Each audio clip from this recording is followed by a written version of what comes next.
is not an option. You must find the truth. Remember, not everything is what it seems. If you don't stand for something, you might fall for anything. The end is where we begin.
I'm an alien, 'cause I'm not of this world. I have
decisions wisely. Change starts with us. Remember, if you don't stand for something, you might fall for anything. Because the end is where we begin. Welcome, ladies and gentlemen. Welcome to the End Time Tribune this January the 7th, 2017.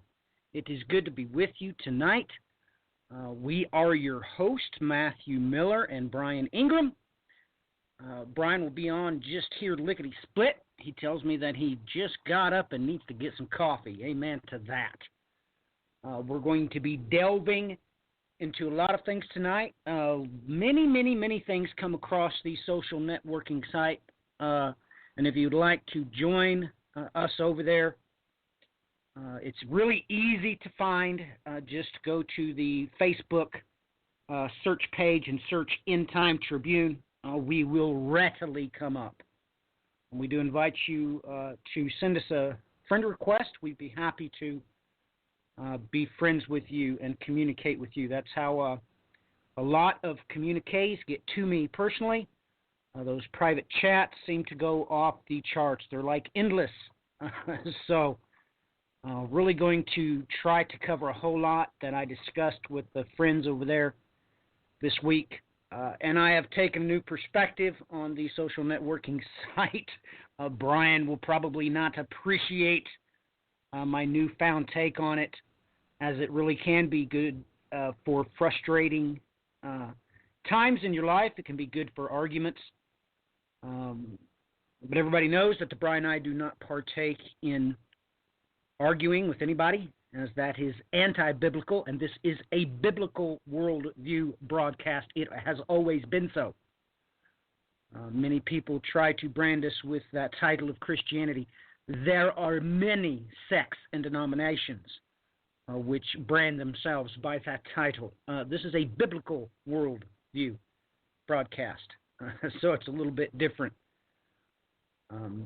But I hope that everybody is faring well amidst this bad weather that we've been having here over the past week, much of the United States. We try to keep all of you in our prayers, all of our extended family, whether you are known to us or known only by the Holy Spirit. We do appreciate you, and we do thank you for coming by.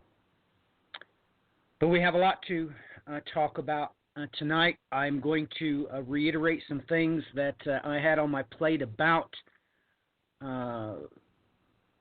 Donald Trump and the way that I see people commenting toward the president-elect. We're going to talk a little bit about that. We have plenty to talk about, endless resources that we can go through here. So let us get Brian on the line, shall we?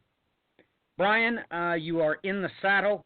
Just jump in here when you're ready. I don't know if you're back yet from getting coffee, but if so, please do say hello to the listeners.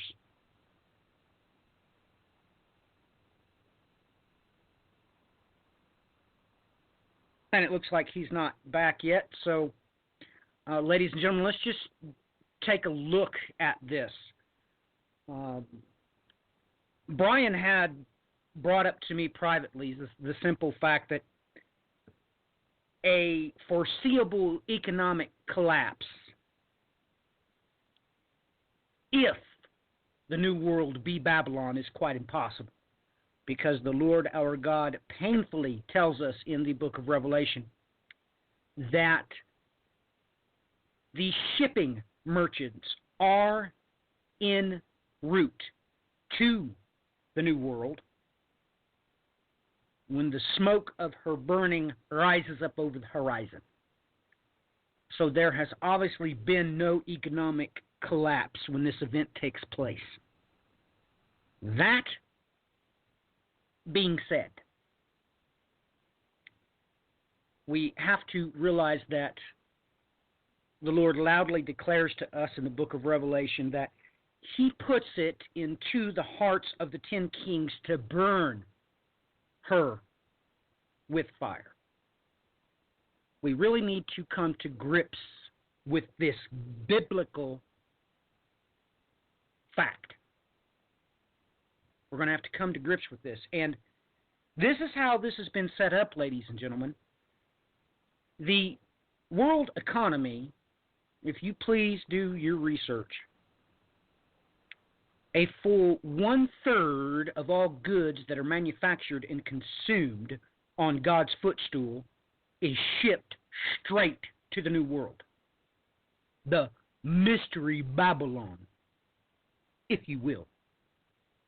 This being the case, the root of the New World is, of course, America. More importantly, those in Latin America usually take offense to that, so let me reiterate that. The United States of America. As a matter of fact, much of the shipping that goes to the rest of the North, Central, and South American countries only do so because they piggyback off of shipping vehicles that have been dedicated to come first to the United States of America.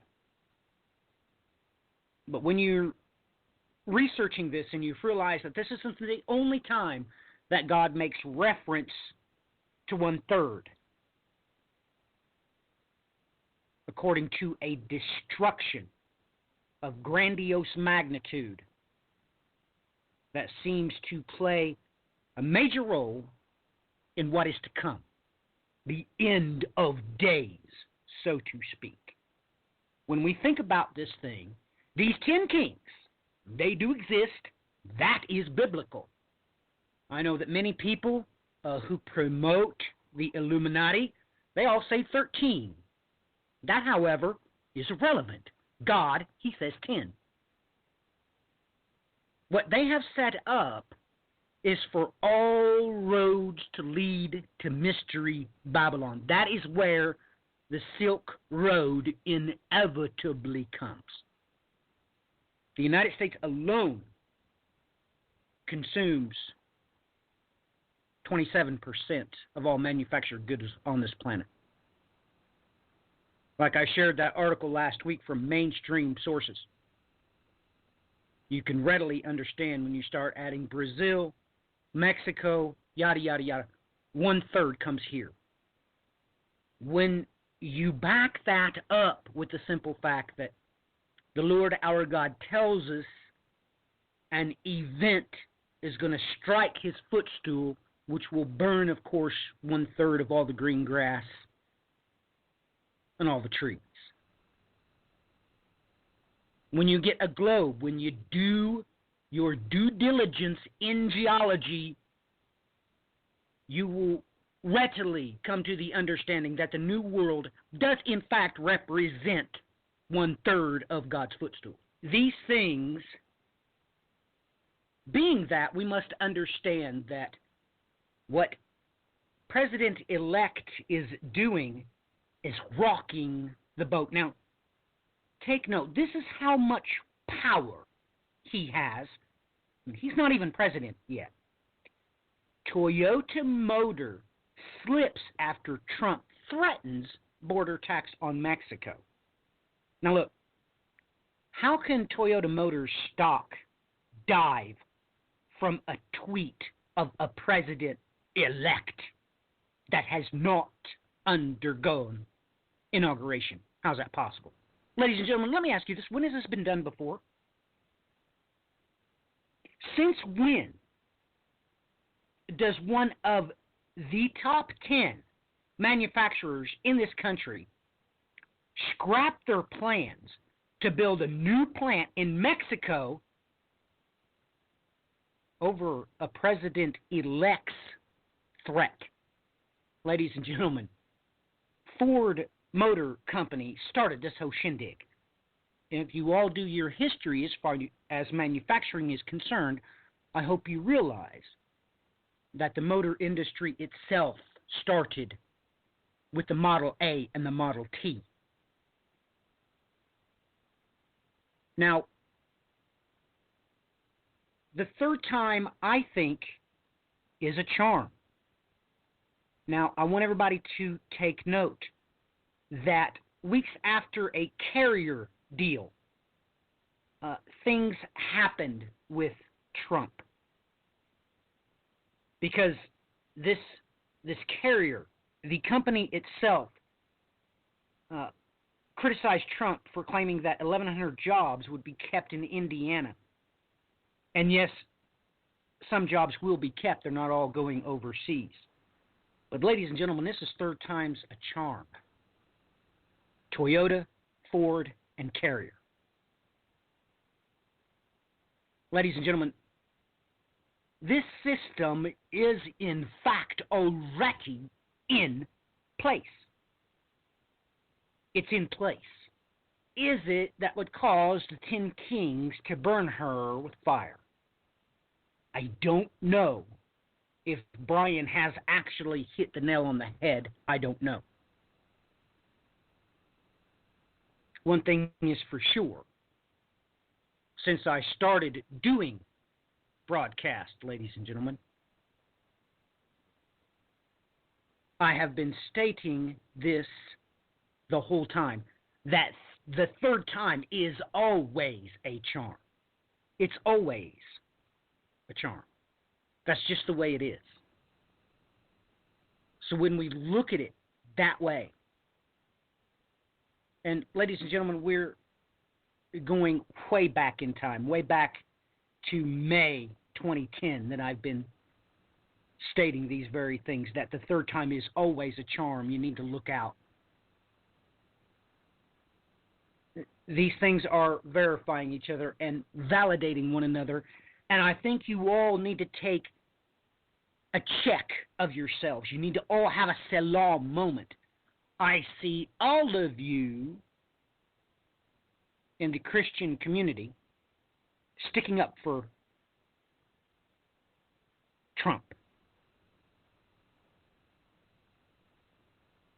I have seen some articles that are supposed to be of an eschatological stint that say that this could be encoded in the Bible source code, as Trump could very well be the last Trump, so to speak. However, that being the case, there would have to be multiple Trumps. Someone would have to do justifiable research proving that people in his bloodline had in fact fulfilled the same shoes that he now has donned. So that would be the first thing I would say to people if they would say that Trump represents anything significant according to Bible prophecy. The Bible would not say last Trump unless it told you all about the first Trump. So, with that in mind, is Brian correct? Has he hit the nail on the head? Is Donald Trump going to upset this boat? If we enact trade wars, if we start blocking the goods, that defeats our purpose. The 10 kings have set us up to be the consumers of the world. Everybody knows that. That is common knowledge. That's common knowledge. If we go back to the beginning and we truly become once again the world superpower, being both the world's manufacturer and consumer, that won't work for the 10 kings' plans. It just won't. So when you publicly promote and support this current president-elect, I strongly suggest that you have a Selah moment. Brian, are you with us yet? And what are your thoughts and comments on what I just stated for the record? Yep, you got me here? Yep, I've got you. All right. Just making sure everything's working properly. Well, I don't think it changes too much from all that I stated last week. I mean, We're still seeing major rumblings this week on top of it with decisions he's made thus far. I mean, we've got here Boss warns Trump, don't move the embassy. Jordan has been warning, don't move the embassy. The Arabs have been warning, don't move the embassy. Essentially stating you do so, it's going to boil over into full-blown war. Okay, that's one thing that he's set in motion. Already that's, before he's even walked into the White House and taken up that post, already he's ticked off the entire world by stating we're going to move the embassy to Jerusalem.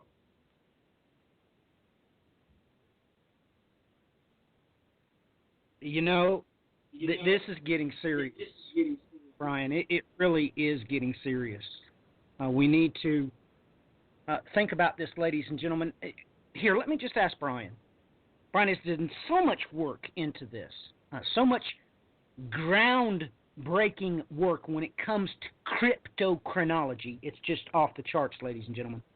But, Brian, when I say this phrase to you, what does it mean biblically speaking? Now, I don't want to know etymologically speaking. I don't want to know socially speaking.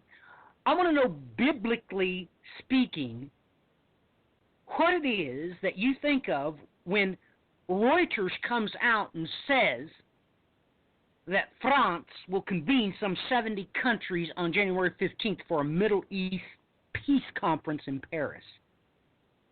Exactamundo. Biblically, Brian, what is 70 nations? Where does that come from?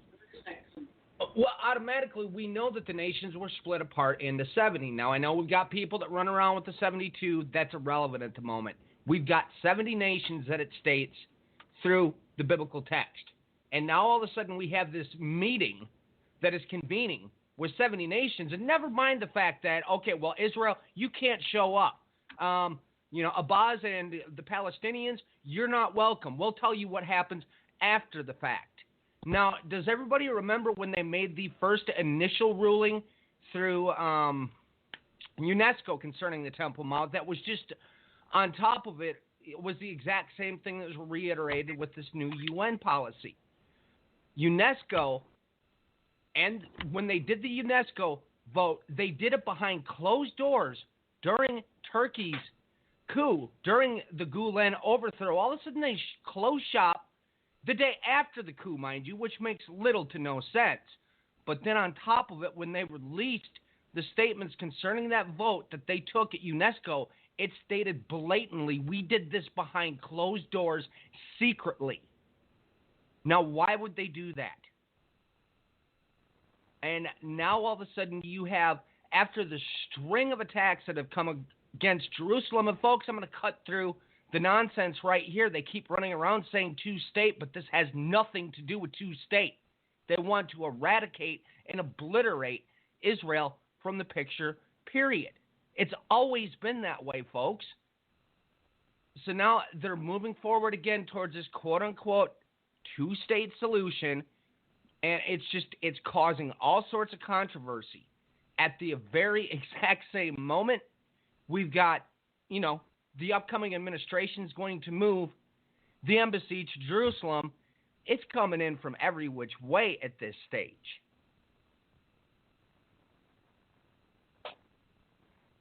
It really is, Brian. It's coming at us from every which way but loose. But ladies and gentlemen, the event horizon for even the meaning of 70 nations, it comes from the book of Genesis, ladies and gentlemen. Most notably, most people concentrate on Genesis 10 and 11, the description of the division of nations there being 70 in its totality. Brian, I wonder if through these 70 nations that's going to attend, do you think it is physically possible, scientifically possible, that there could be bloodlines there representing all of these 70 nations mentioned in and chronicled there in Genesis chapter 10 and 11? Do you think that's possible?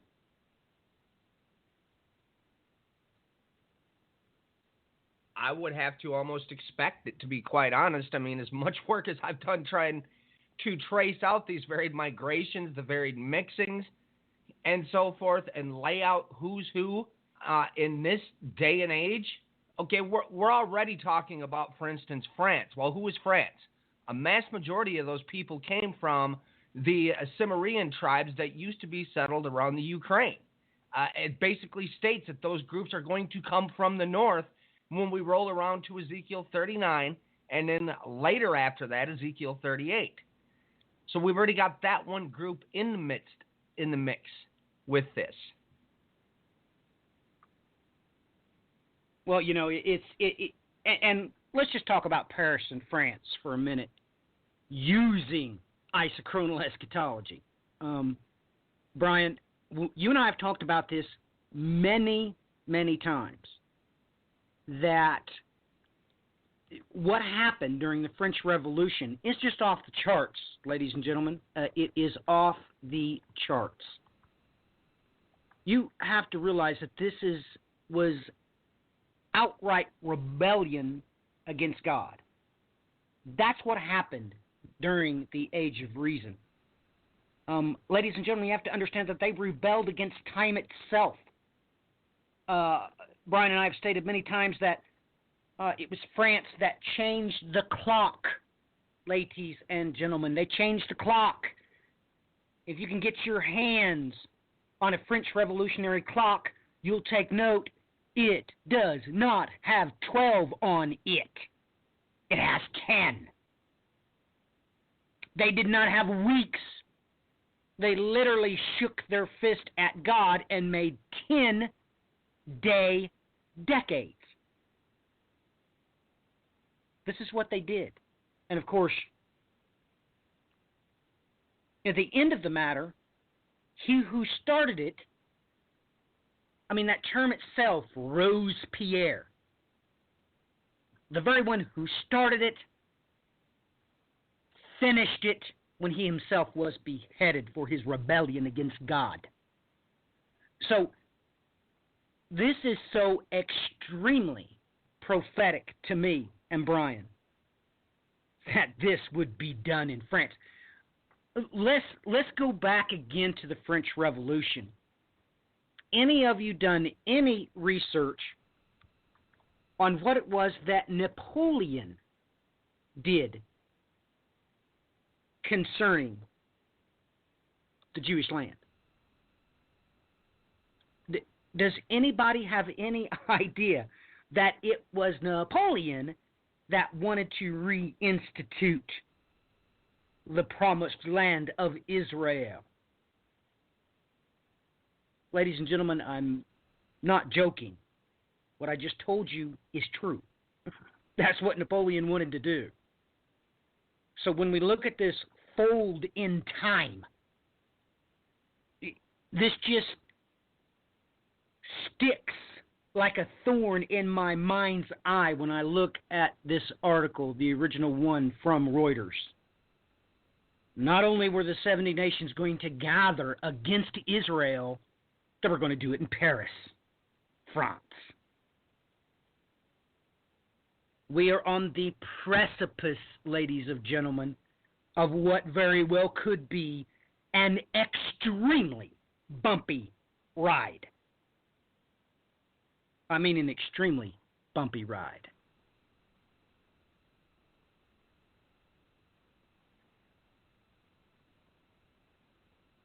And that's really the only way that I can put it. Now, I know that all of the other prophecy experts concerning President-elect Donald Trump are clearly not only promoting him, they are defending him. Not only that, they are vehemently doing so. I've seen several posts from friends as some of their friends were commenting on their post, and I could therefore see them.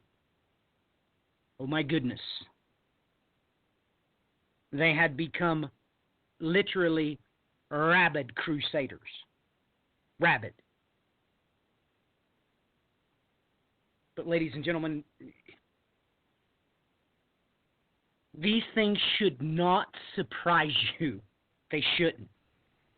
And if it bothers you that I do not support President-elect, if it bothers you that I did not vote, then perhaps you should not see that as a challenge. Perhaps you should see that as an opportune moment to take pause, to literally have yourself a biblically mandated Selah moment. We have serious things on our plate that are coming to the forefront. You know, ladies and gentlemen, we have to come to grips that some things, people who say that are in our family, they have been brought up and convinced of things that are not pleasant. Take note of this. If you begin arguments with them and fights with them, they have no hope. It will do you no good to start arguments and fights with them. It will do not only you no good, it certainly will do them no good. Not any.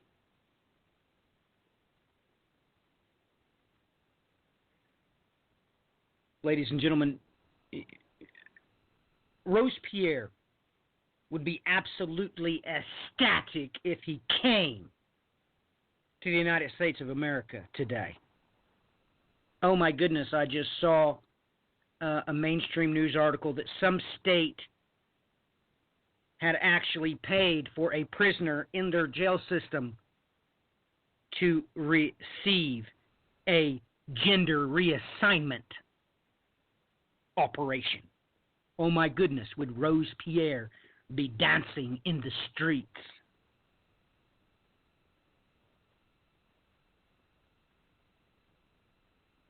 Enough to chill you to the bone when you really think about just the amount of abortions that take place. I mean, do a news search, ladies and gentlemen, for just the amount of murders committed in Chicago in 2016. Just that city alone. We have become a murderous, stealing, lying, degenerate generation, which brings something to mind about the social networking site. I was sent a question earlier this week, and when you do so, ladies and gentlemen, take note. It can take me up to a week to respond. I have all kinds of people sending me very important questions, even as this one is very important. And it amazes me that as I read it, I realize that he did not know what the Bible source code had to say about it. It amazed me, but this question came to me. It says, I have a question, and I know that the rabbis know, and from what we know about all the names of our Creator, that they are speculation, possibly made up. My question is there a way for me to find out God's name? Is that to include the vowels, E-I-O-U? Is this a waste of time searching it out, or is there a special place that I can find it? But I do know this much. From what the Word says, for men will turn to the people a pure language, that they may call upon the name of the Lord to serve him with one consent. This is my reply, and I will extrapolate and expand a little on it, and then we'll get Brian's take on this. This is my response. Yes, I have been saying this in videos and broadcast for 6 years now. As far as I know what the vows are, this is one of the purposes that the Sefer Yetzirah, which I have a copy of, was written. Now, having said that, the answer is a resounding no. You cannot know the vows that make his name pure. Now, take note that the Hebrew Bible source code of the Masoretic text contains that which you know to be H1305 in the Strong's Dictionary. However, that is not how God spelled it in Zephaniah chapter 3 and verse 9. And just so you all know what it says in the Strong's and what it says in Zephaniah, Zephaniah has additional letters. That's 2 letters that you know of that is added. And when we take a look at this, I want you all to come to an understanding of just exactly what the Bible source code says on the Greco side of the equation. Because it's very important that you're able to see this. I want you all to take note that this verse in question, when you look at it into the Greco Bible source code, that is not what it says.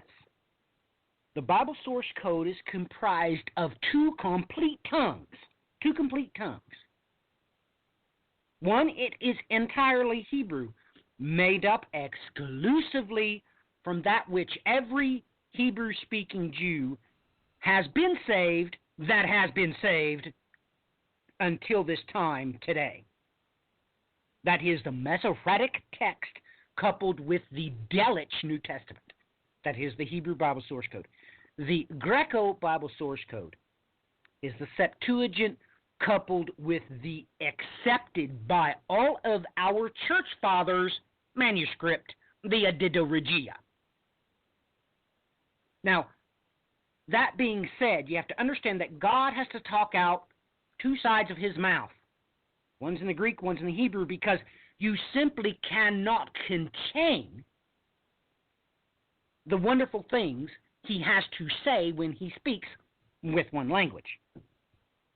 That is why both the Greek and the Hebrew are alphanumerical languages. They never had Arabic numerals in them, not ever. They never had a 1, 2, or 3, not ever. It is exclusively an alphanumerical language. That being said, every letter has always been, will always be, and it was spoken of as also a number. So it is both a word and a sum, as well as an individual letter, being a letter and a number. So with that being said, when you take a look at Zephaniah, the 3rd chapter and the 9th verse in the Greco Bible source code, in the Septuagint, the Bible that Jesus was actually reading in the synagogues, it says there something completely different. It doesn't say what you see in your English Bibles that uses the Hebrew Bible source code only for the New or only for the Old Testament, and uses the Greco Bible source code for the New Testament. That's not what it says, because there it says something completely different. And therein lies the key. It says that I may bring back upon peoples a tongue for its generation, that they may all invoke the name of the Lord, and that they may serve him under one. And yes, it does use the word yoke. Now that is the Thompson translation. I'll give you also the Britain's translation. Before then, I will turn to the peoples a tongue for her generation, that all may call upon the name of the Lord to serve him under one yoke there that the word in question, the phrase in question,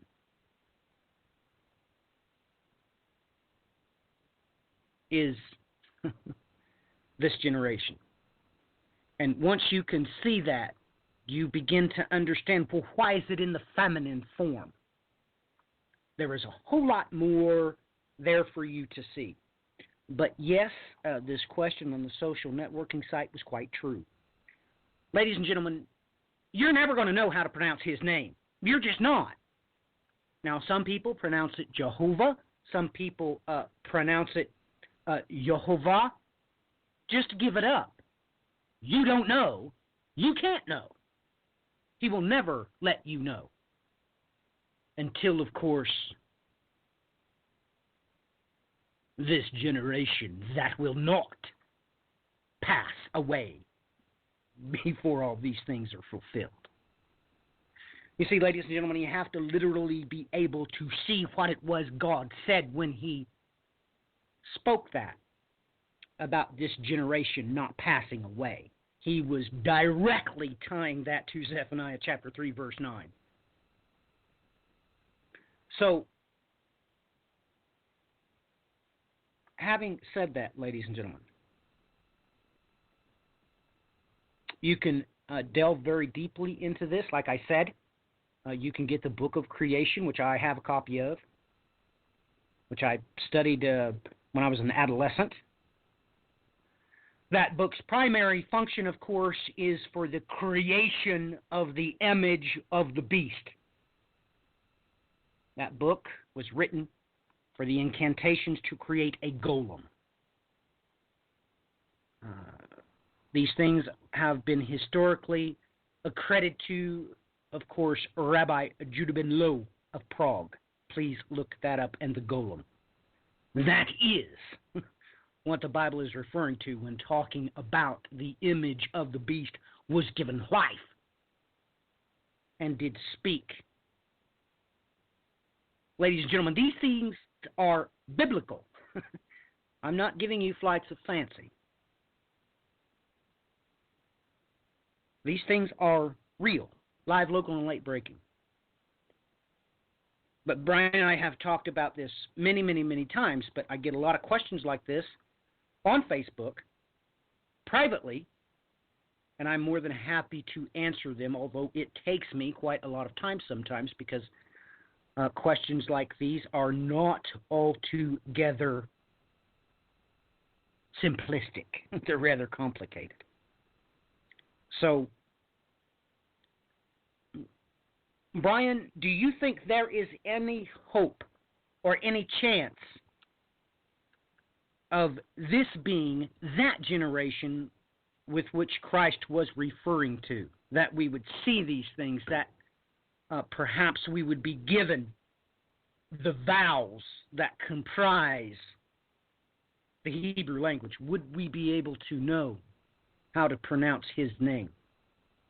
And when do you think this event will take place? Do you think it will be before the tribulation trigger, after the tribulation trigger? Do you think this has something to do with the other prophecies, perhaps when God says he will pour his spirit out upon the young, yada, yada, yada, yada, yada. We all know the prophecies. What's your thoughts, Brian? Do you think we're close, and what do you think the timing for these events could be?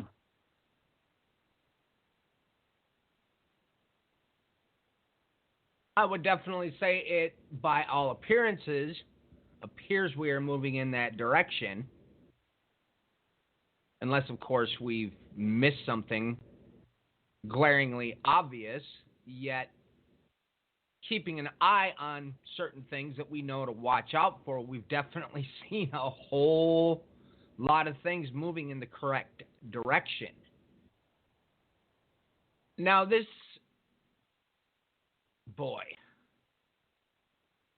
this week there's been an article rolling around for the last couple of weeks now. I've seen it quite a bit, that there is a archaeologist, a scientist, whichever he may be, that has pointed out the Hebrew language may be the quote-unquote original language.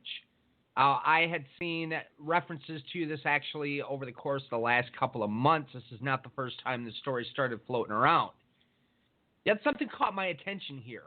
And this is something I've been thinking about quite a bit due to the fact that I kind of know that this goes back to the original first written language. Yet, problem being here, folks, is you'd have to understand who verse 10 in Zephaniah 3 is actually referring to. Because, okay, here's the verse that Matthew referenced previously, verse 9, that I may then bring back upon a people a tongue for its generation, that they may all invoke the name of the Lord, that they may serve him under one yoke. Then the next verse goes on to say, from the ends of the rivers of Ethiopia I will expect them. Among my dispersed, they shall bring sacrifices for me. Now, to those of you out there that haven't watched the videos, this might leave you a little bit confused. But what they refer to here as Ethiopia is not what you consider modern-day Ethiopia. And I'll tell you this right now, folks, there's a lot of work that's been done over the course of the last 200 years that shows that this language base from this actual group that lived in Central Asia that they refer to as Ethiopia from the Greek texts, that's where the first written language came from. And I find it rather interesting that it's making reference to this right here in broad daylight. Especially considering I just came across this information in the last few weeks.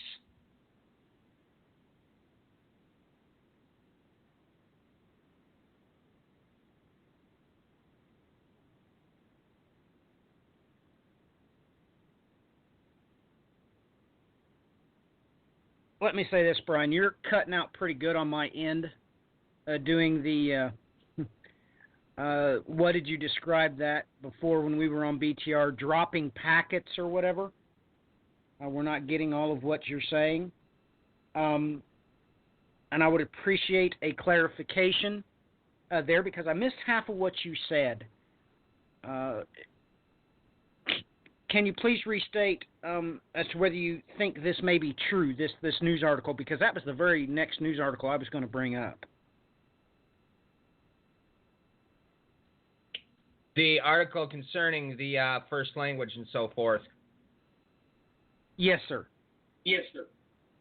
Well, I just sort of nailed it on the head there, but I'll repeat what I said. I've long been wondering this myself, and look, I've done a ton of work as pointing out where the root of civilization actually did come in from Central Asia, and it's been found that that language on top of it there from the root civilization from Central Asia, which everybody constantly refers to today as Sumerian, is actually part of, they consider that a quote-unquote language isolate, which makes no sense, considering that in order for people to communicate to other people, languages have to bounce back and forth because you can't talk to George over in the corner if you don't know what in the heck George is saying unless you have a common tongue to speak to one another with. But the original Sumerian language, and they went out of their way to cover this up, actually derives, they call it, like I said, a language isolate, and it comes from the Finno-Ugrian, but not only on top of that, it's also, most of its roots are also found within the Turkic language base itself.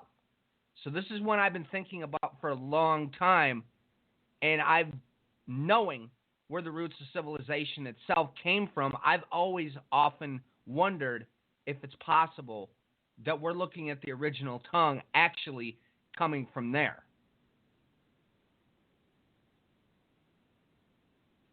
Well, Brian, that's exactly what got me quite a lot of trouble back when I was in an institution of higher learning when I stated that. I basically said that not having any verifiable proof, I just stated that that's what my gut feeling was telling me, that this is the case. Ladies and gentlemen, there are many prophecies in reference to this. Take note that after the great day of he who sitteth upon the throne, you take note that the Bible is quite clear. It says that those who have not been eliminated by the false prophet Assyrian, those that survive the event horizon, it painfully says that they will put his name on all their utensils. Ladies and gentlemen, he is inferring to you that they will know the vows to write. Is this the event horizon? Will they even speak it one to another? Will it be a private language only to those that survive this event, which must include the children of the promise? This singular group that survive this event are going to be, they are the fulfillment of the sons of Zadok. Make no mistakes about it. That's who survives the event. We know from archaeology. Take note, some of the inscriptions that have been found on the way to the Temple Mount. There were rules written painfully in Koinonia Greek, even as the Editto Regia was written, telling people not to enter to the holy place, making sure that everybody knew that, yes, you can come into the outer court, but if you're not one of the priests, you can't go into the holy place. And then it had the signs for the rabbis, of course, the priest, it had those in Hebrew. Seeing this article, seeing these live, local, and late-breaking archaeological finds, ladies and gentlemen, of course, who's going to be of want to enter into the promised land after the mighty Assyrian is done with it? After there has been a bloodletting of the rebellious Jews on a biblical scale. But the Lord our God is quite clear. He says, those that remain on their utensils write his name. And of course, we know the New Testament references in the book of Revelation saying that there are those who are inscribed with his name and his Father's name. These things are key critically important to what is to come. Now, ladies and gentlemen, this news article, it did come out this week, or was it the week before, Bri? It was pretty recent, right?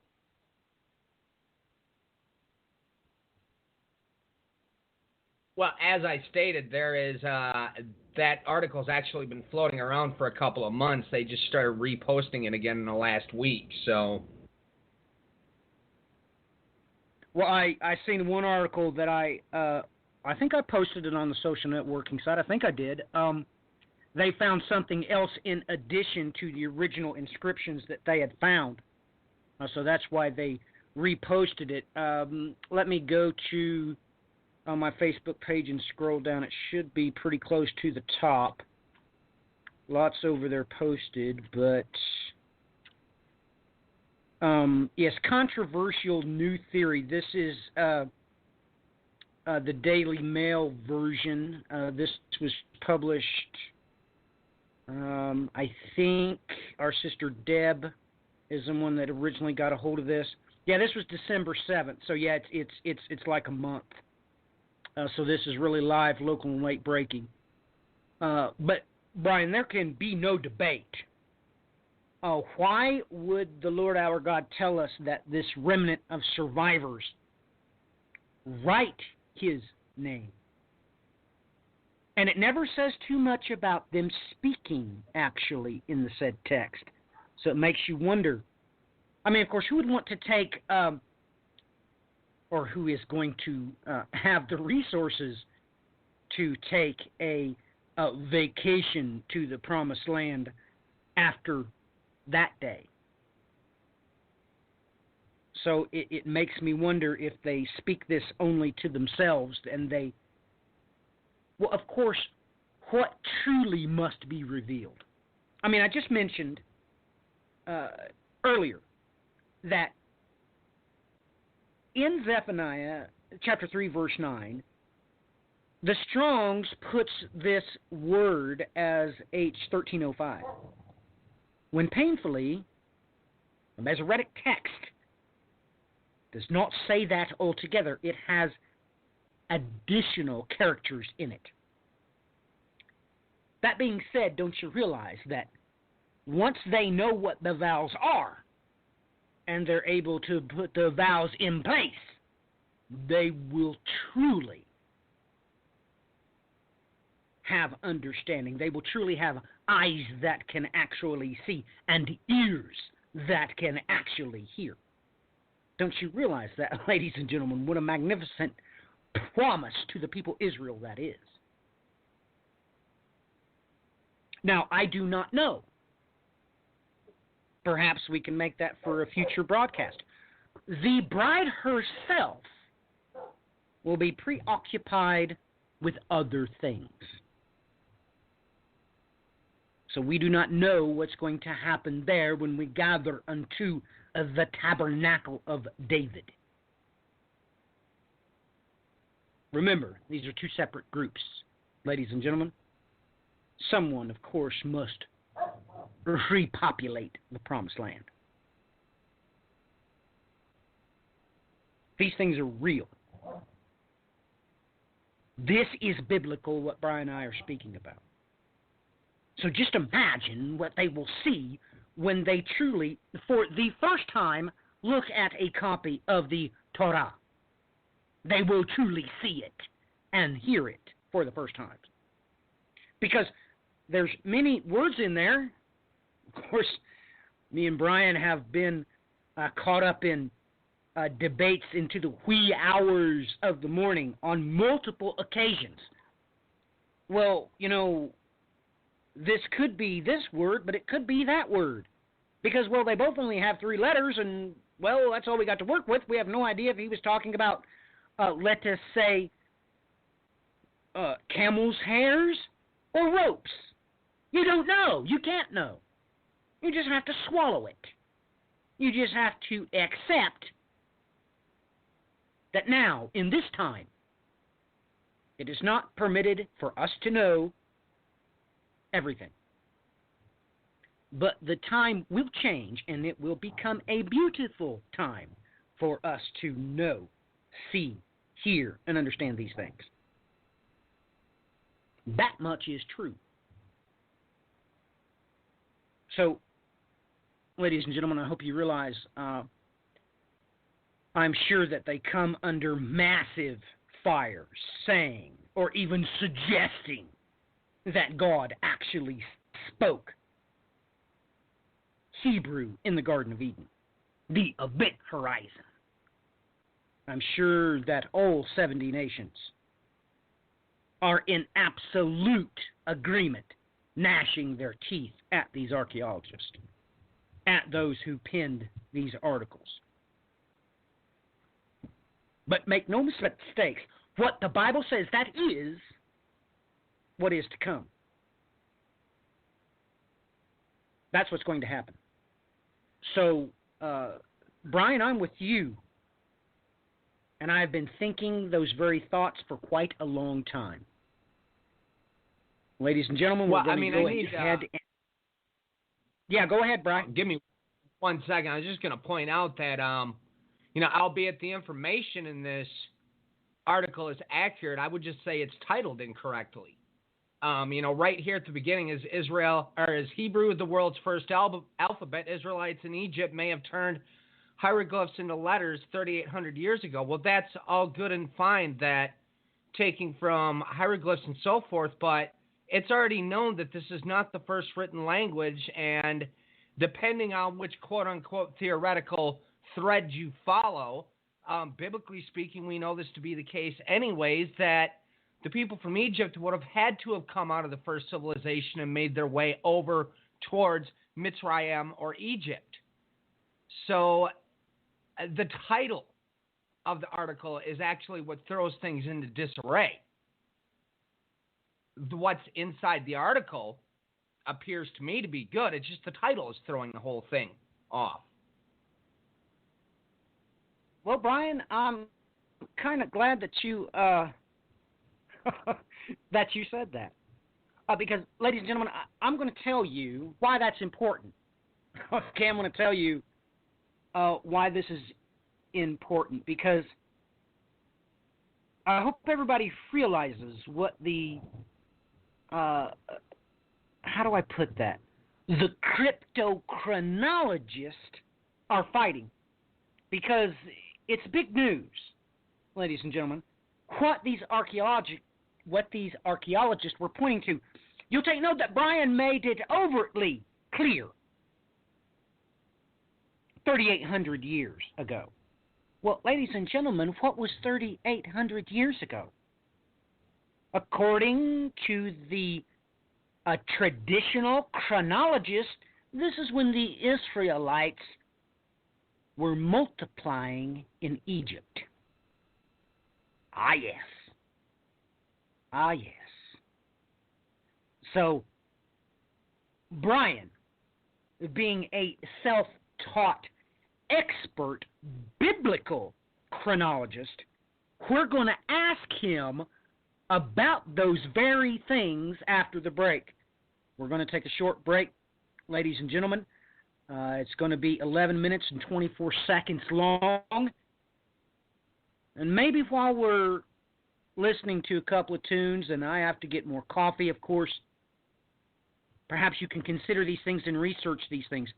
Why do those archaeologists want you to see 2017 minus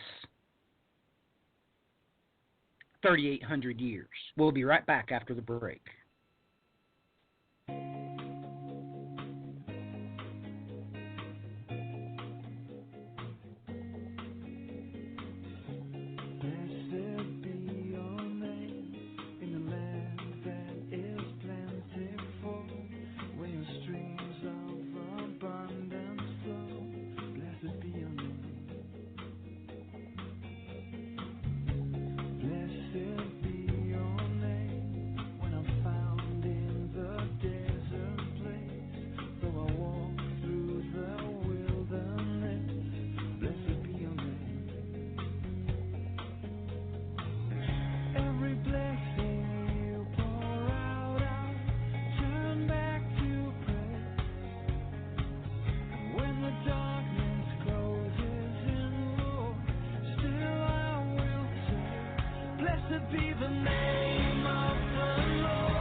We live in a world of unknowing, of secrets, of blindness.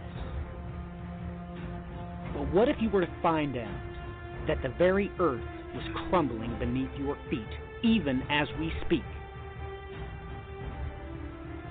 What if I were to tell you that America had deep, dark secrets kept from the public since its inception? What if unexplained phenomena had already been explained thousands of years ago? From a supposed natural disaster to fabled UFOs, it's going to be brought into the light with the one single document that is a testament to the evidence of the future history of this planet. The End Time Tribune brings you the news of the coming apocalypse and casts light into the future darkness. Come and see.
Welcome back, ladies and gentlemen. Welcome back to the End Time Tribune. It is a great honor and a pleasure for the Brian and I to be here with you tonight, discussing all things biblical. I hope that you've enjoyed the broadcast so far, and if so, please do like, share with all your friends there on the social networking site. And in doing so, I pray that the Lord our God might bless you richly. Getting back from the break, we have exclusively so far talked about what I wanted to talk about. So we're going to switch it up. We're going to toss it over to Brian and see what he can trip us up concerning. But, Brian, your general thoughts and comments, how we ended things before the break.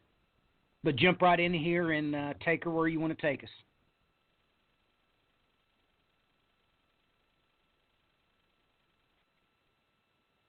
Well, let me see here. I mean, the last thing we had to kick off with there was chronology-wise, and this article here from Daily Mail brings up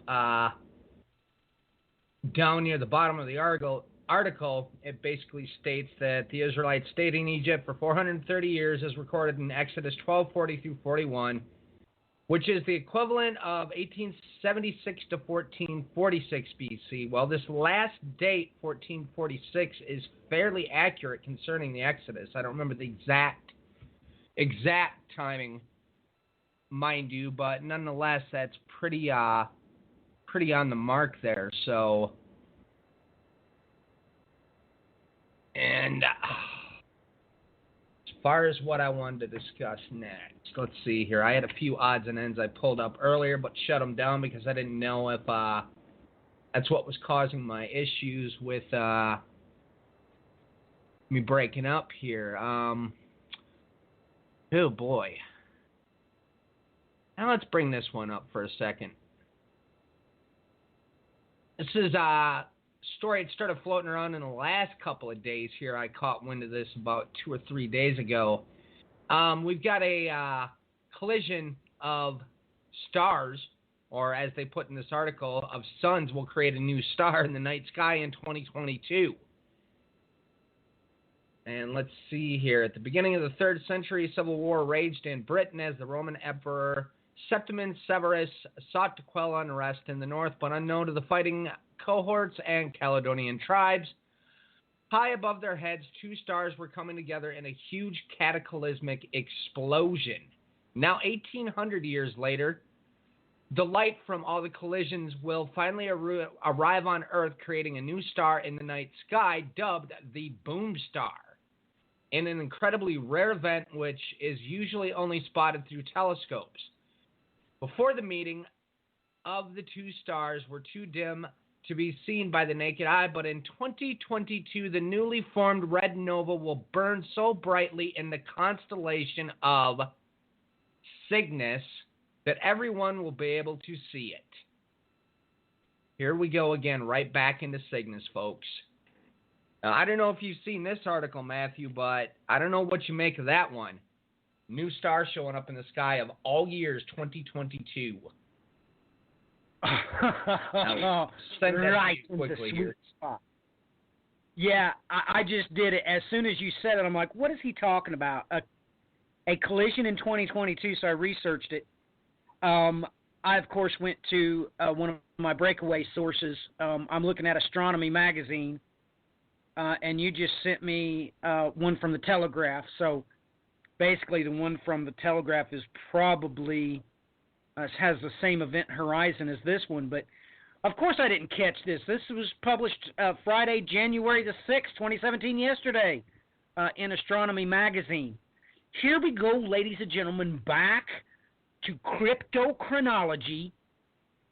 And, of course, I do believe that Brian's friend Andrew Collins has done quite a lot of work about the Cygnus connection to the Giza Plateau, which when I'm done here looking at this, we'll have Brian bring us up to speed. Now, I may be incorrect about the author that first talked about this, but ladies and gentlemen, 2022. Now, take note that Brian and I was telling you about celestial symbology 6 years ago. We were coming live out on broadcast and videos, loudly screaming this date. Remember, ladies and gentlemen, that the Hebrew calendar is different from ours. So if it is in the latter part of 2021, it would be included on the Hebraic calendar. Because remember, they're offset by about half a year. Ladies and gentlemen, we have talked about the Bethlehem star to wit's end. We have talked about the evidence as to when Christ our King was crucified and was resurrected. We have talked about the simple fact that the ghost star coincided with Augustus, claiming that he was Pontiff Maximus.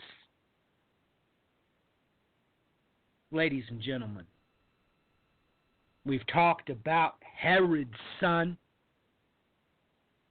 when he was born.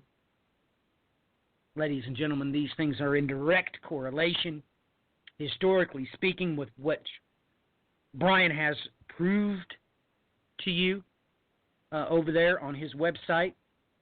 He published all the documentation that you would need to see. He has talked about it at length. Ladies and gentlemen, when the Magi showed up and told Herod, don't you understand that literally what they thought they were seeing was a second apparition of Halley's Comet? It came 2 years later, exactly when Herod's son was born. The very same son of Herod that is mentioned in the New Testament text. This is real. So, when I see that 2022, that's probably on the Gregorian calendar. And I assure you that Brian and I have both looked into what is to come with celestial symbology and this window of time. On the Gregorian calendar, it is 2021/2022. But, Brian, let's get to the meat and potatoes of Cygnus. I do know, of course, ladies and gentlemen, this sign that the Lord our God has placed into the heavens is just off the charts. Brian is literally an expert on this constellation and everything that came out concerning the cryptochronologist. So, Brian, this just takes me by surprise and leaves me completely breathless that this mighty sign in the heavens would be displayed in that constellation come 2022. That's absolutely amazing. So, back to you, because I'm just quite honestly speechless. What's your thoughts about it? And please refresh the listeners as to why this constellation is so important. And let me not forget to remind the listener that, of course, the God haters call this the Southern Cross. Right? Yep, that's a big, interesting sign that's appearing there in Cygnus. Now, for everybody that's not familiar with this, I've spoken about this before at great length concerning Cygnus. Andrew Collins has done a lot of work on this, at least covering a couple of books, and it even comes into some of the new work on Göbekli Tepe. The most notable thing about it is the bird itself that shows up there, and it's positioning over the galactic center.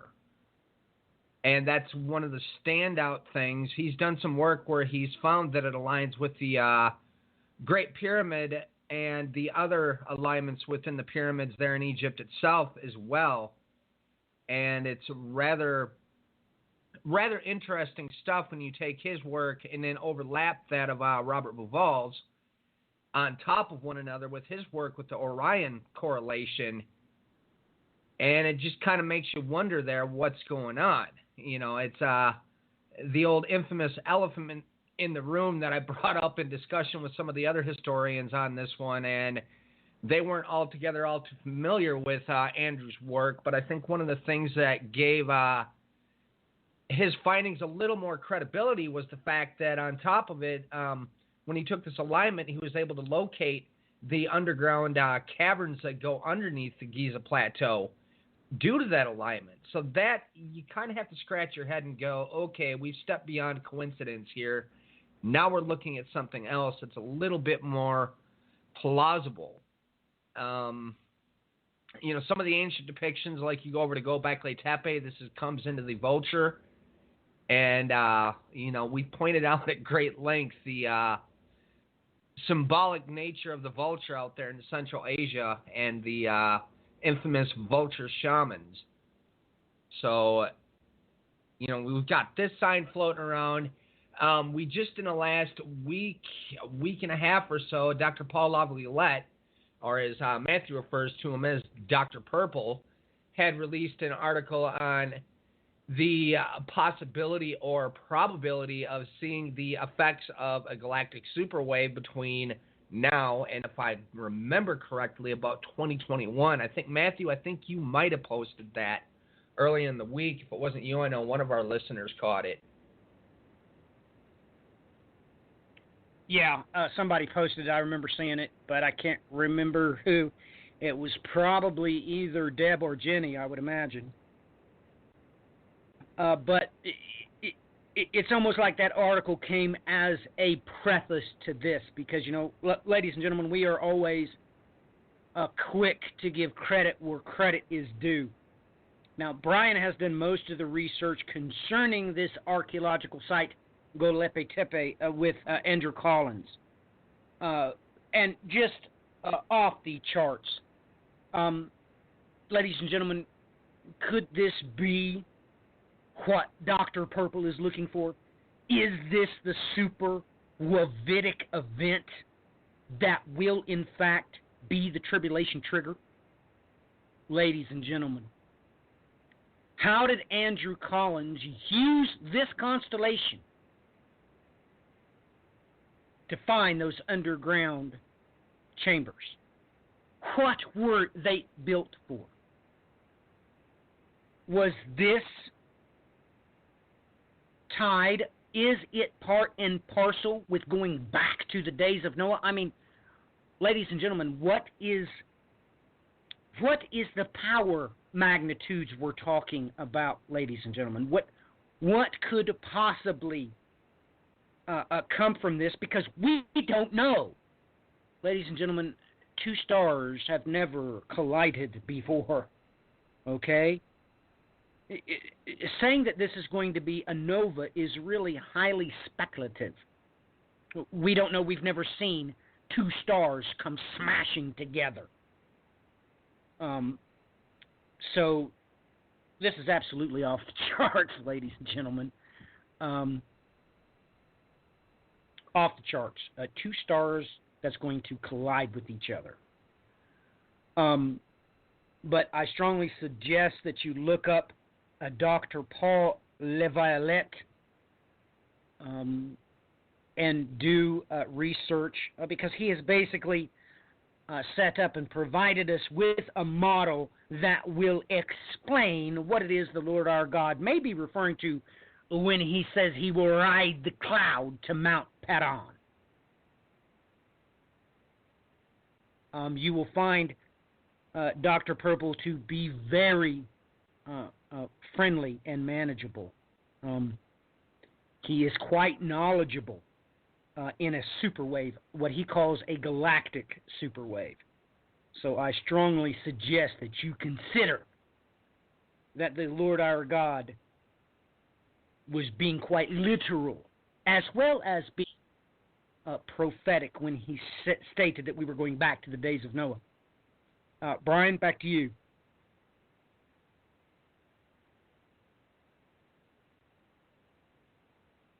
Well, I just popped you over another article that was released this week, and I noticed strolling through quick through the page there, you had the quote-unquote Grand Tech put there in the little hashtag mix at the bottom of the show page. And this just came out in the last week as well. Contrary to popular belief, Jupiter does not orbit the sun.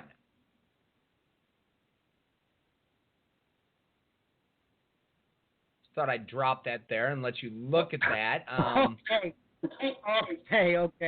Stop the bus, ladies. Stop the bus. It was Brian and I literally.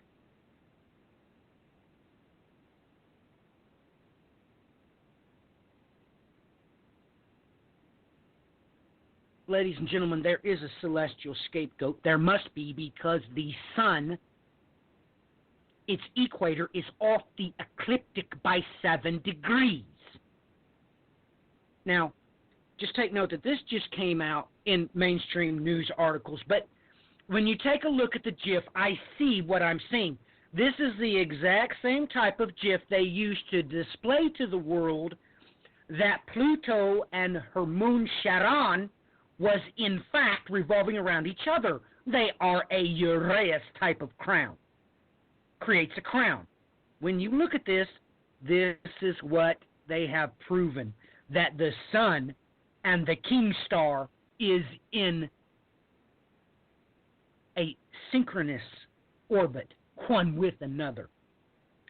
So, ladies and gentlemen, oh my goodness, this is literally one of the proofs that I was looking for. Ladies and gentlemen, all of you know that in an institution of higher learning, it was my first call to action, of course, to study the Bible, God's holy word. My secondary purpose for being there was to enlighten myself concerning celestial semology. In doing that, Brian, Brian, who else could do this to me? You've done this twice in less than 10 minutes. You have got to look up this article, ladies and gentlemen. Just do this. Type this into a search engine. It says, contrary to popular belief, Jupiter does not orbit the sun.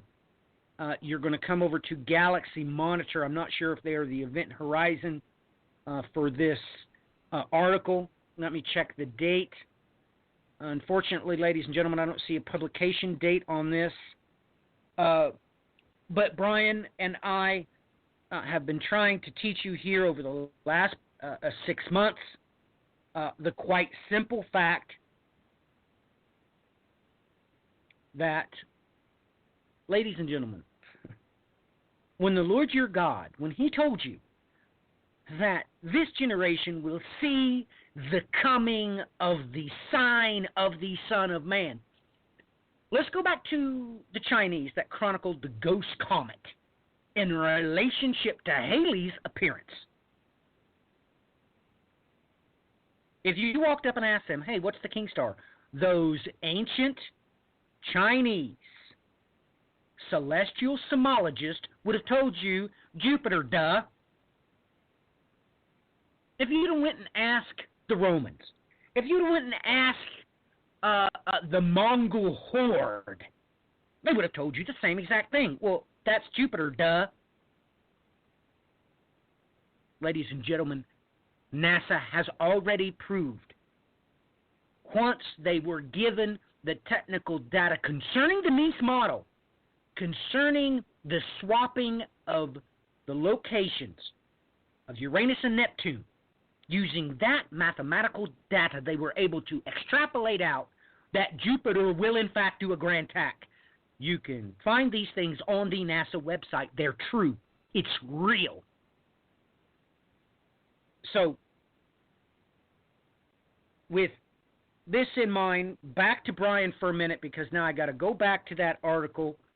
I've got to find out where they just released this about Planet X and this celestial interloper being the one that's pulling the sun off the ecliptic by 7 degrees. Just give me a couple of minutes, Brian. I should be able to find it pretty quick in my history.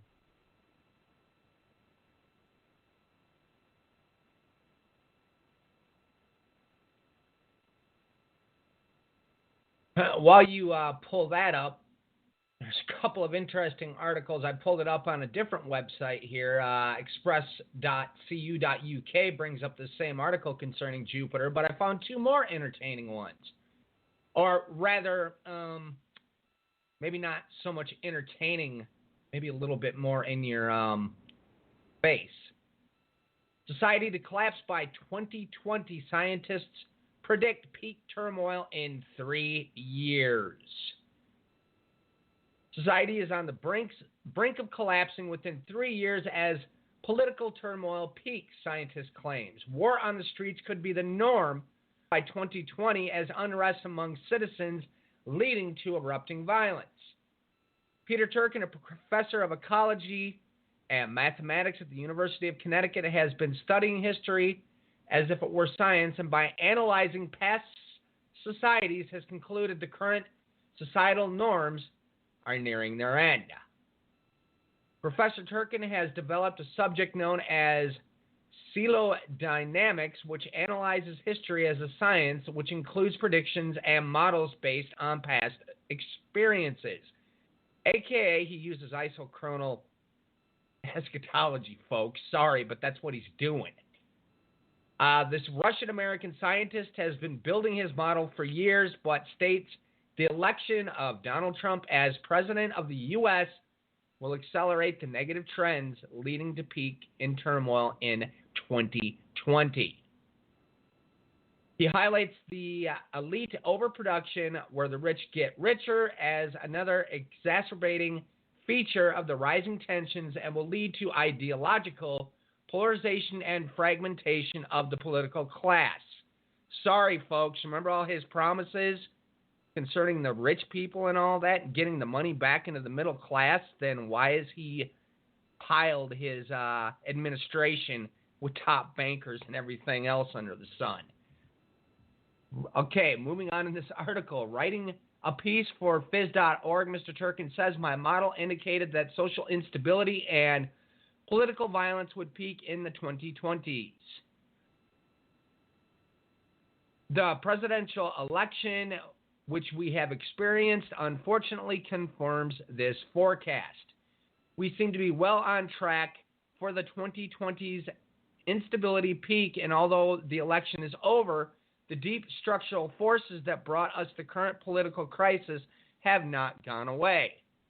If anything, the negative trends seem to be accelerating. Well, folks, let's just stop here and talk a moment for what is he talking about here. I hate to break it to everybody. It should be rather obvious that this election caused a major divide across this nation. We've had a lot of clashes and a lot of protests breaking out ever since then for their own means and for their own reasons. And personally, myself, I can't say that I disagree with too many of the things that people are upset about. We had almost a 50-50 split here, granted, after the election as the votes kept being counted. It was actually Clinton that came out on top in the popular vote, but of course, as we know, the electoral votes essentially control everything as far as how the presidential elect is put into office, aka he will become the president coming up on, I think it's the 18th or 20th here. But nonetheless, folks, we kind of have warned to watch for this divide, these quote-unquote civil wars breaking out within nations, and we've seen this constant thread all throughout the world on a continual basis here, and this new rhetoric that has come forward, this neo-Nazism, as we've been referring to it as, has been becoming commonplace within the Western world. And we're seeing this lead to clashes over and over and over again. So to move into this article a little bit more, Donald Trump's proposed tax policies are another element that could bring on the inevitable collapse of society, Mr. Turkin adds. He writes, drastically reducing taxes on wealthy Americans will hardly strengthen the fiscal health of the state. Dismissing the idea that his prediction is sensationalist, he adds, this is science-based forecast, not prophecy. However, the collapse of society can be avoided. Our society, like all previous complex societies, is on a roller coaster, and personal social forces bring us to the top. Then comes the inevitable plunge, but the descent is not inevitable. Ours is the first society that can perceive how these forces operate, even if dimly. This means that we can avoid the worst, perhaps by switching to a less harrowing track, perhaps by redesigning the roller coaster altogether.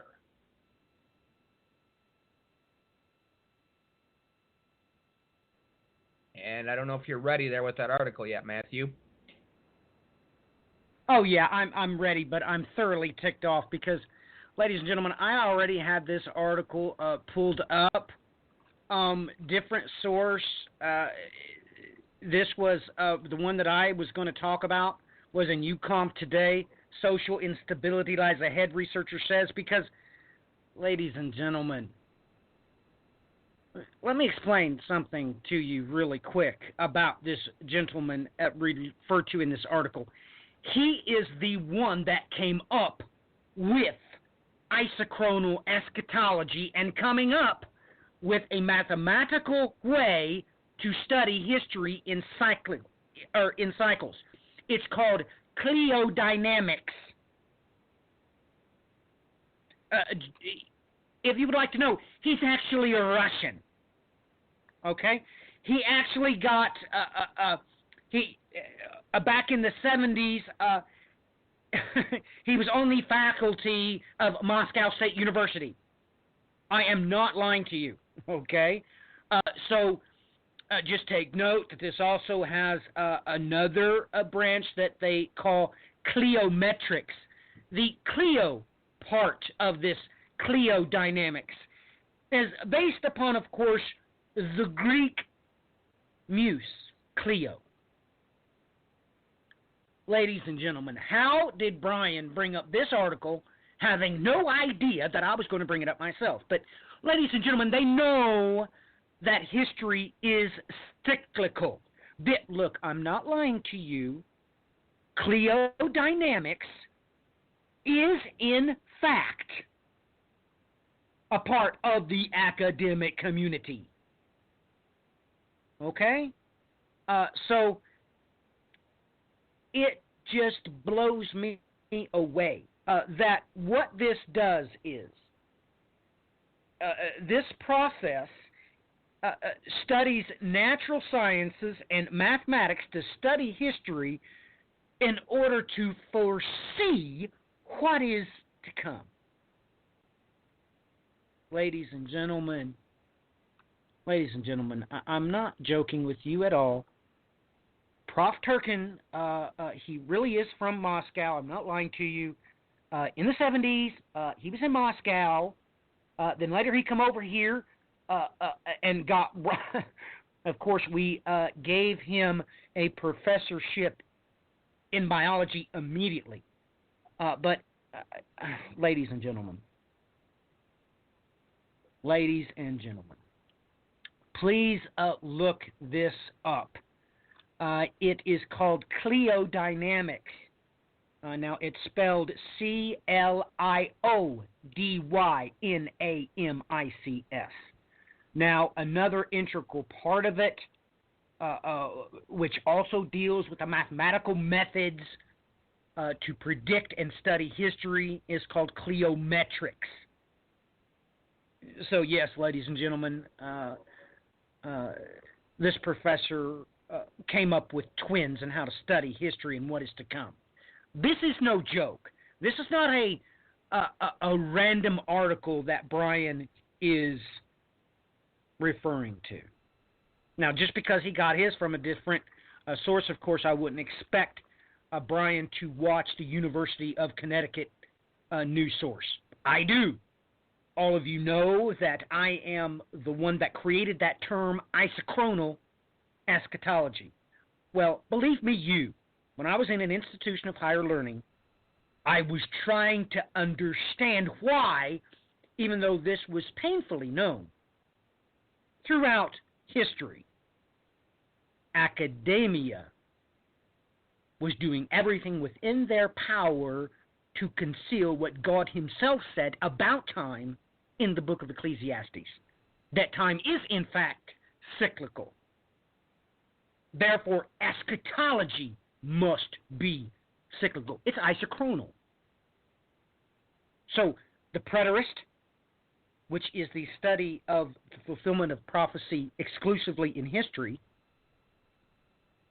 are half right, and the futurist, which a lot of people call the rapturist. They, in turn, are equally 50% correct. It's not until you put these two twins together that you realize what it is that Prof. Turkin has. He has literally created his own field of study with isochronal eschatology. Like I said, let me say it one more time. It's called cleodynamics, and he has determined that, well, as you heard Brian read, he has proven mathematically that he started applying these things 10 years ago. And what he discovered, he himself states, it alarmed him. Let me read a little bit from this article. This is a quote from him. My research showed that about 40 seemingly disparate, but according to cleodynamics related social indicators experienced during the turning point of the 1970s. Ladies and gentlemen, how do you think that I have stated publicly multiple times that 1970 is when the modern age began? It's a part of academia. Anyway, let me continue. Historically, such developments have served leading indicators of political turmoil. My model indicated that social instability and political violence would peak in the 2020s. Ladies and gentlemen,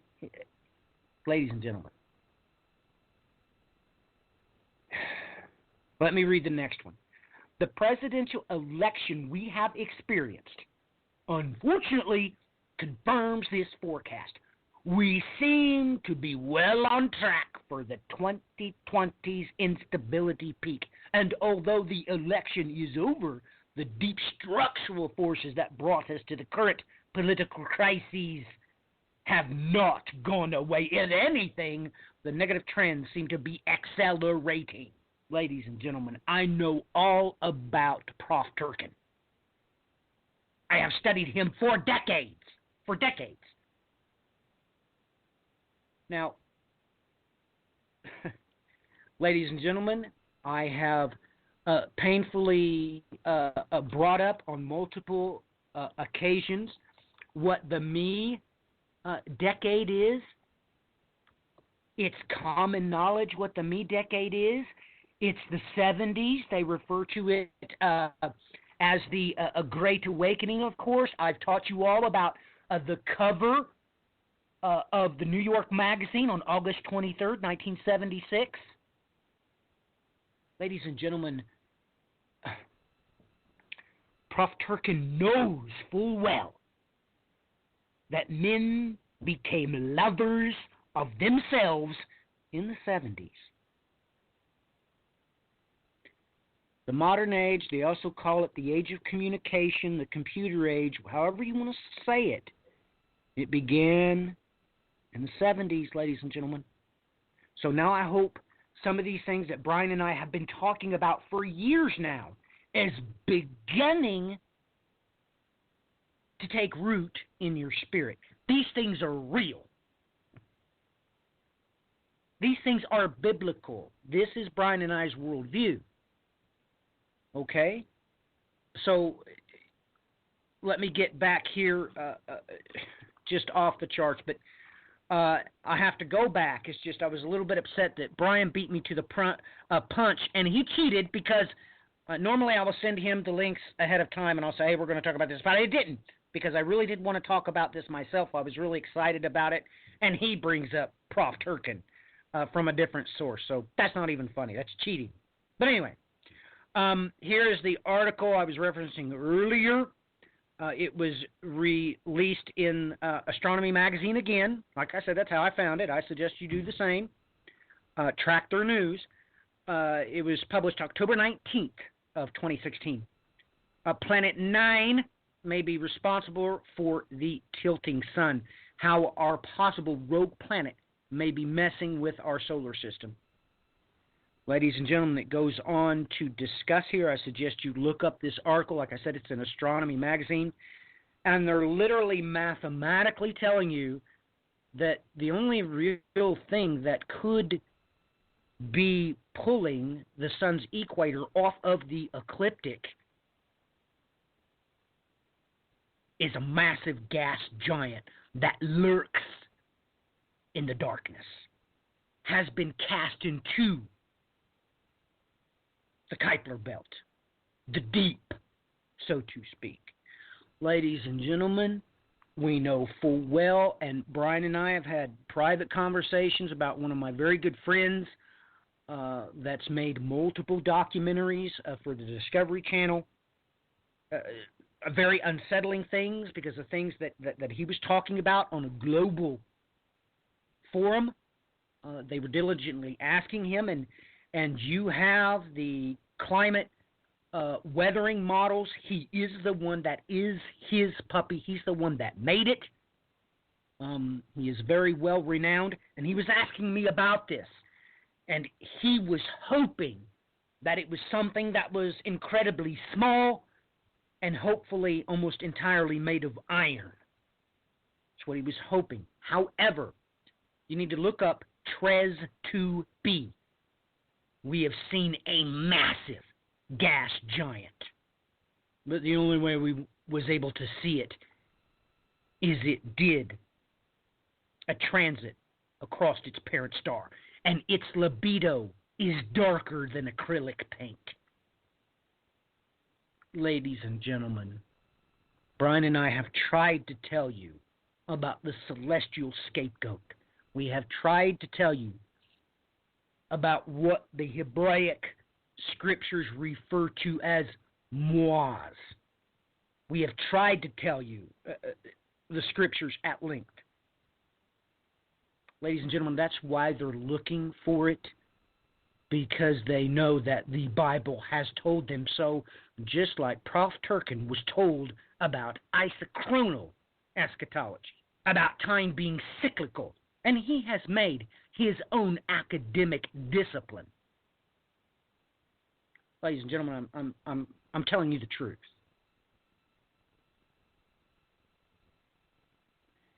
The one thing that would answer all the questions as to why we can't find Planet X, of course, sometimes they say it's Planet 9. The X being in reference to something else entirely different. But ladies and gentlemen, look up TRES 2b and imagine in your mind what would happen if that what was lurking in the outer darkness. If a huge, magnificent gas giant was lurking in the Oort cloud. Ladies and gentlemen, let me challenge you tonight. What if the Bible is true? And it's true in ways that you can't understand. Because when God talks about physiology, well, he has to use a language that you will able to understand. Ladies and gentlemen, here, let's just do this really quick. I've already got a message on the social networking site about this generation. What did God say? They want to know. What is it that God actually said? We want to know. We want to know. What he actually says was, Isis Genen, this generation. Where is that exact phrase found in the Bible source code? Where is it? Where is this generation? Where's that exact phrase at? Ah, ladies and gentlemen, if you only had eyes that can see what I can perceive. might want to take a look at Psalms, the 10th chapter, and verse 6.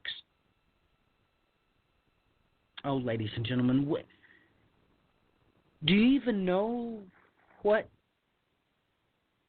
Psalms chapter 10 is about? Do you not know that this is in accord with the first chapter in the book of Asaph? This completely mimics the first of the 11 chapters that begins with Psalm 73. Ladies and gentlemen, let's talk about Psalms 33, verse 11. But the counsel of the Lord shall endure forever. His thoughts of his heart from generations to generations. I can see what God actually said. He used that exact phrase that he used in Luke chapter 16, verse 8. I know what he said. Ladies and gentlemen, I have at long and at length debated with the Kabbalist about why it is that this exact phrase, of course, they will not tell their parishioners that this is in the Greco-Bible source code. When they study, of course, the Greco-Bible source code at least half of the time. But they don't want you to know that this exact phrase is in Daniel chapter 4 twice. Okay, it's in verse 3. Let me read it. How great and mighty is his kingdom an everlasting kingdom, and his dominion is to endless ages. He doesn't say endless ages. That's not what God said. However, that's how Thompson translated it, and it could be translated as such, but Britain's is better in this case. How great and mighty are they, his kingdom and an everlasting kingdom, and his power to all generations. That's a more correct way to put it. And many of you are thinking, well, what are you talking about, Matthew? What is this in relationship to? Daniel chapter 4, verse 34. And at the end of the time, I, Nebuchadnezzar, lifted up my eyes to heaven, and my reason returned to me. I blessed the Most High and praised him that lives forever, and gave him glory. For his dominion is an everlasting dominion, and his kingdom lasts to all generations. Ladies and gentlemen, that's why Zephaniah 3, verse 9 says what it says. But, ladies and gentlemen, this also has everything to do with Joel chapter 1, verse 3. Tell your children concerning them, and let their children tell their children, and their children another generation. Ah, yes, the promises made to the sons of Zadok. They will come to pass because the Lord God, He is faithful. We have got our warning, Brian, about the 60 minutes to the end of broadcast. I've seemed to rambled on again, but it really upset me that you trumped me, so to speak. How did you find that article about Prof. Turkin? I want to know how you found it. Just tell me. Just showed up side by side with the Jupiter one. So I had to find a different Jupiter article because that one was causing scrambling of the signal, too much stuff coming through my internet. So I went and found another one, and it came up. Really? All right, well, let's sign off this broadcast. Brian, we're down to God bless, ladies and gentlemen. Godspeed. Brian, say goodnight. Thanks, everybody, for joining us. Good night or good day, depending on your listening time. God bless.